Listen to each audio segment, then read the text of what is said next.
เฮ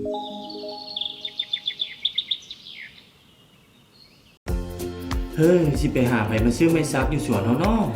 ไอ้เจ้าจะฟ้าไปใส่อ้ายกำลังจะออกไปซอกผู้ค้าไม้มาซื้อไม้อยู่สวนนี่ล่ะอ้าวไอ้คือบัวนำไส้แอป Woodpecker ซึ่งเป็นแอปของโครงการ IT COC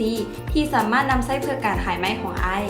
ว้าคือคักแท้มันเป็นแนวใดล่ะเพียงแต่ไอ้ดาวน์โหลดแอป Woodpecker และลงทะเบียนนำไส้แบบฟรีๆอยู่บ้านไอ้ได้เลยบ่จำเป็นเสียค่าน้ำมันและเสียเวลาออกไปรอซอกผู้ค้าไม้เพียงแต่ไส้แอปนี้ผู้ค้าไม้ภายในสปป.ลาวจะเห็นข้อมูลไม้ที่จะขายเท่านี้ไอ้ก็สามารถขายไม้ได้แล้วคักแท้แอปนี่แต่ว่าอ้ายบ่ฮู้วิธีการนำใช้แอป Woodpecker ได้ล่ะบ่ยากเลยไอ้สามารถเข้าร่วมการฝึกอบรมกับทีมงานของโครงการโดยตรงหรือผ่านช่องทางออนไลน์และนอกนั้นยังมีวิดีโอแนะนำการใช้แอป Woodpecker ให้เบิ่งผ่านทางช่อง YouTube อีกแดะและถ้าไอ้สนใจไอ้สามารถติดต่อผ่านช่องทางดังนี้เบอร์โทรหรือ WhatsApp +85620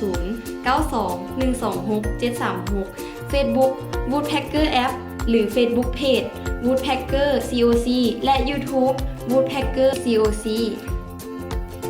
ขอบใจน้องหลายๆอ้ายขอติดต่อกับโครงการ IT COC ก่อนเด้อโดยด้วยความยินดีไอ้